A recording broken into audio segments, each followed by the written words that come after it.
पय बिणठो, कोई सूत्र का अर्थ और पद इन चीज़ों से भ्रष्ट है, ना सूत्र को मानता है, ना सूत्र के अर्थ को मानता है, ना जिनवाणी की आज्ञा को मानता है, उसे मिथ्या दृष्टि जानो।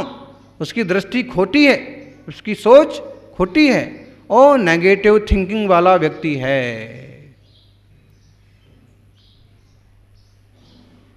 और अगर ऐसा व्यक्ति या कोई ग्रस्त और ऐसे विचार वाला होकर के दिगंबर मुनि मुद्रा का रूप धारण करता है, तो एक चेतावनी दी है कि खेल में भी पानी पात्र में आहार नहीं करना चाहिए और अचेल मुद्रा धारण नहीं करना चाहिए। खेल में भी नहीं हैं, नाटक में मुनि बन गए, पिक्चर में मुनि बन गए, नहीं, पूर्ण निर्ग्रंथ दिगंबर मुद्रा वाला मुनि रूप बहुत छोटे छोटे बच्चों को कदाचित वो ऐसे करते हैं और कदाचित वो धक भी जाता है, लेकिन धकाना नहीं चाहिए। ये जिन मुद्रा का बहुत ध्यान रखना चाहिए।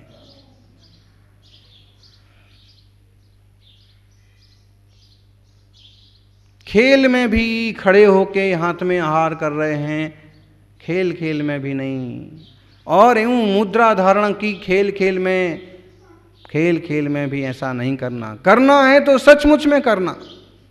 आज कुछ पत्रकार आए थे और उनका प्रश्न आया कि क्या 2 प्रकार की जो आप बता रहे हैं मुद्रा, क्षुल्लक जी की दीक्षा, मुनियों की दीक्षा, क्षुल्लक जैसी ही एलक की भी दीक्षा होती है, तो इसमें से क्या ऐसा है कि जो क्षुल्लक जी हैं वो वापस घर चले जाएंगे हैं?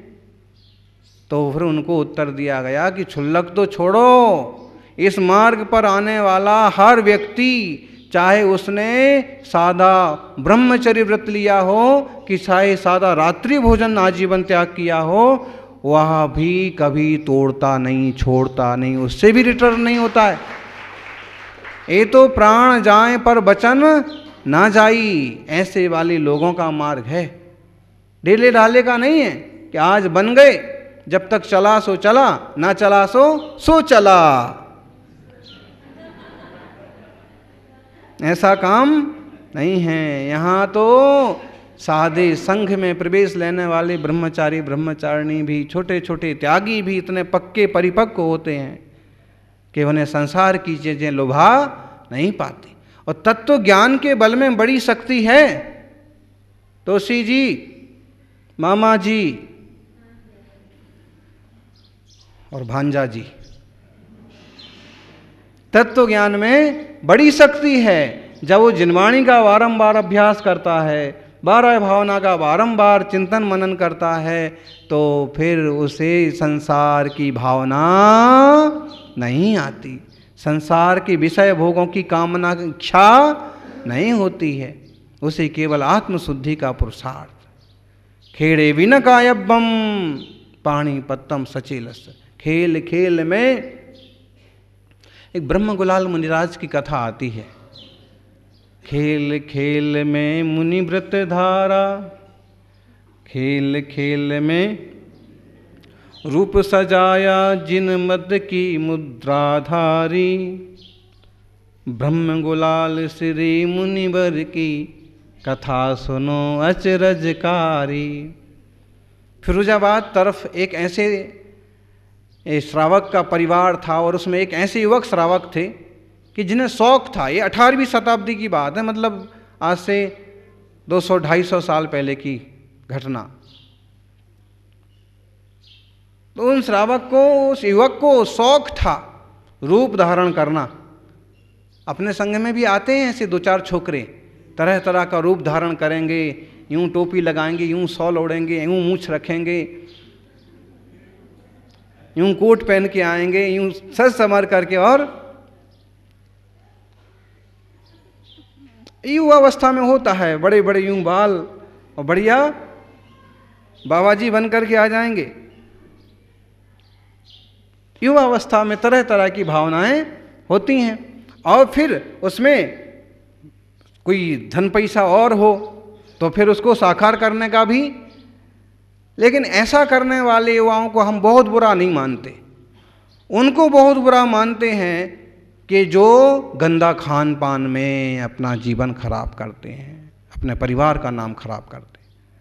सज लो, संवर लो, घूम लो, बन लो, ठन लो, उसमें कोई दिक्कत नहीं है, एक बार वो ग्रस्त को ढक सकता है। लेकिन जिन भक्त कहला करके और फिर होटल में खा रहे हो, रात को खा रहे हो, कुछ भी पी रहे हो, तो फिर आचार्य श्री कहते हैं कि ऐसे लोगों को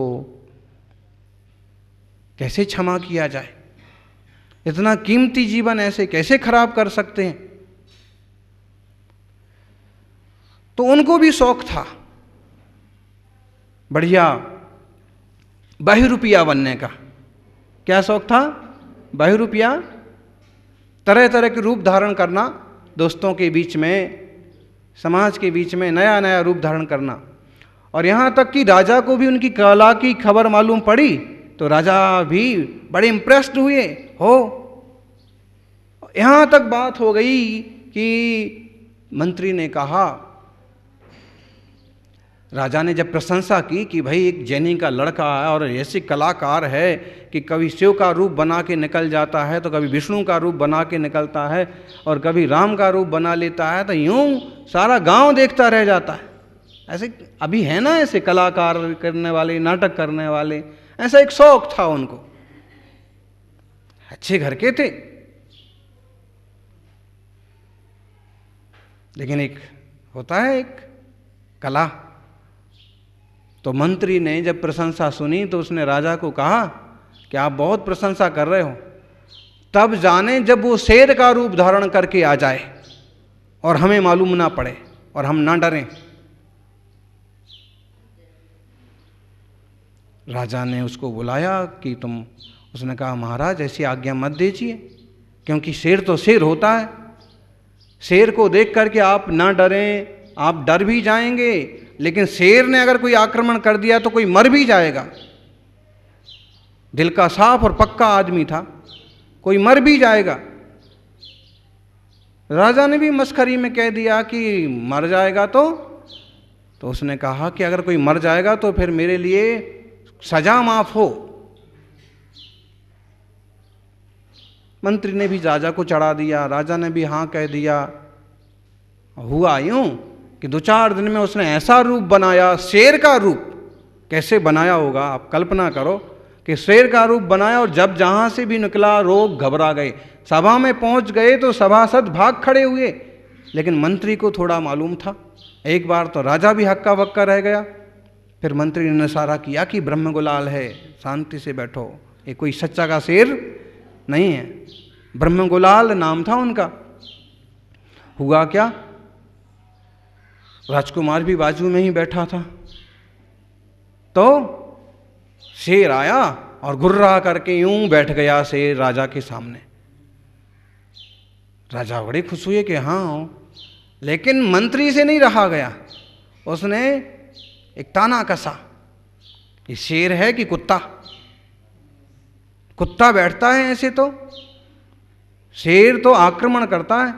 राजकुमार ने भी यूं कंकर उठाया और दे मारा। कैसा शेर है? और वो तैस में आ गया, रूप तो था ही उसका, और उसने एक पंजा जो मारा तो राजकुमार, राजा का बेटे की आंतड़ियां बाहर, और शेर आक्रमण करके मार करके उसी शान के साथ बाहर चला गया, कोई कुछ नहीं कर पाया। ये असली घटना है 18वीं शताब्दी की। दूसरे दिन राजा ने बुलवाया, भयंकर शोक हो गया, राजकुमार मर गया, आगे की गद्दी कौन संभाले, दुनिया की टेंशन। मंत्री ने कान भरे कि जानबूझ के मारा है, ऐसा किया है। राजा को मालूम है कि इसने ही उकसाया था। और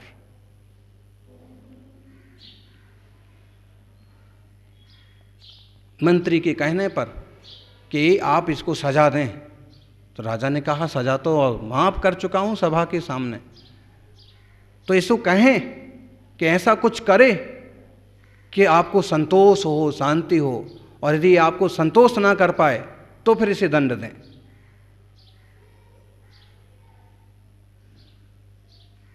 राजा ने बुलाया, उसने कहा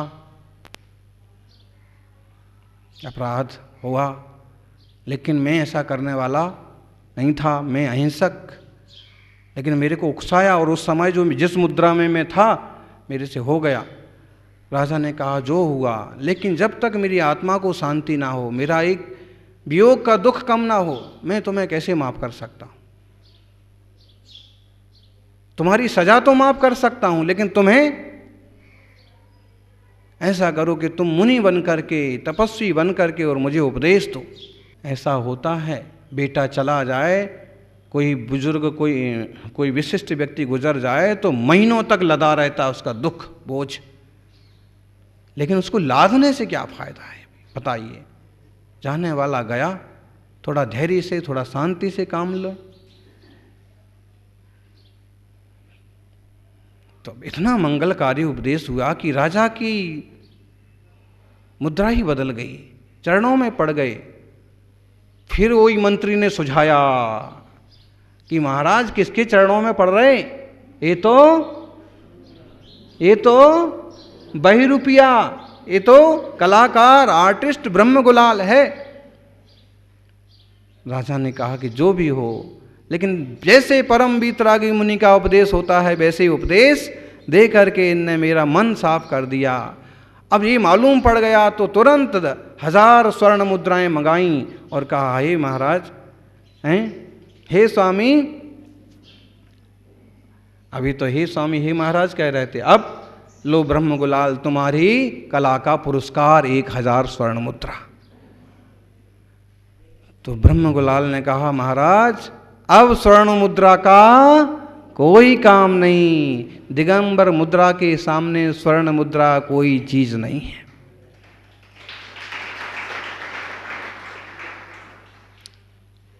मतलब अब यह जो 6 महीने की साधना करके मैंने रूप प्राप्त किया है, अब मैं इस मुद्रा को कभी छोड़ने वाला नहीं हूँ। इसी में रह के साधना करूँगा, समाधि करूँगा, मरूँगा, लेकिन अभी किसी भाग्य से मिला है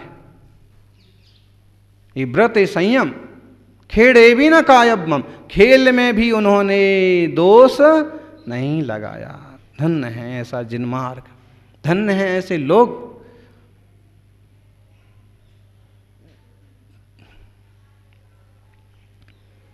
आचार्य देव कहते हैं हरिहर तुल्लो विनरो सगम गच्छे भव कोडी तह विण पावई सिद्धिम संसारत्थो पुणो भणिदो। हरिहर तुल्य भी व्यक्ति हो, हरि मतलब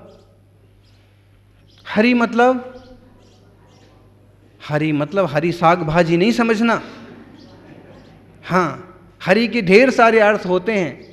हरि ने कहा, हरि ने सुना, हरि हरि में गए विलाए, ढेर सारे अर्थ होते हैं।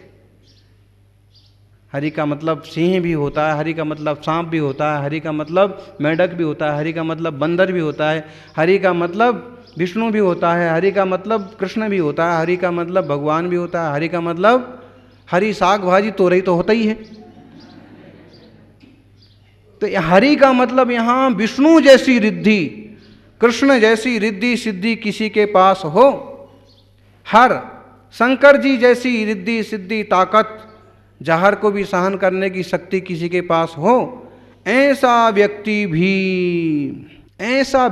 भी ऐसा कोई आदमी हो इतनी सारी शक्ति वाला, और वह भेद विज्ञान वाला नहीं है, तत्व ज्ञान वाला नहीं है, आत्मरुचि वाला नहीं है, तो ऐसा व्यक्ति भी मोक्ष नहीं जाता।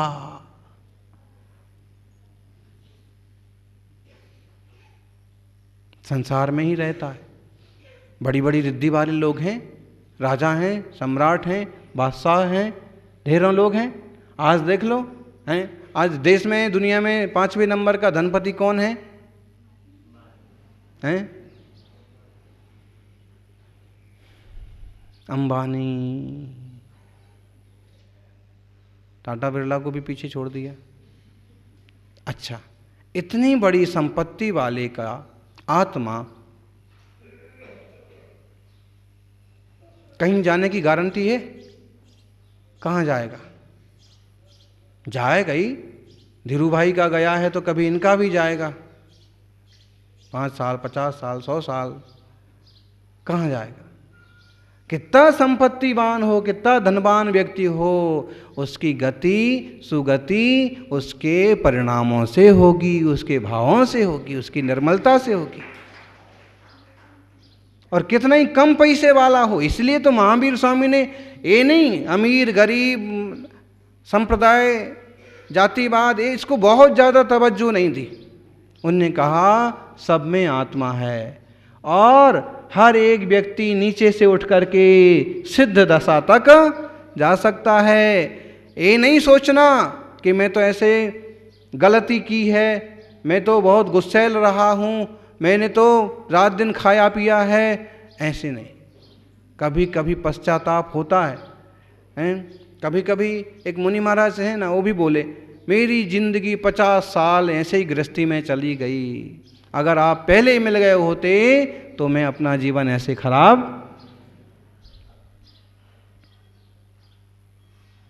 ऐसे ही अंजन चोर जैसा व्यक्ति भी संभल जाए, निर्मल हो जाए तो सिद्धों की श्रेणी में शामिल हो जाएगा। ऐसे ही अपना आत्मा, अपन ने जो कुछ गलतियां पिछले भाव में की हैं, इस भाव में की हैं, अभी भी अपने से जो कुछ कितनी साधा किससे हो रही है, फिर भी जितना कर पा रहे हैं वो सब भाग्यशाली है। तो अगर अपन इसी रास्ते से चलते रहेंगे तो एक ना एक दिन वहीं पहुंचेंगे। कहाँ पहुंचेंगे? जहाँ प्रभु पहुँचे हैं। जय बोलिए 24 तीर्थंकर भगवान की।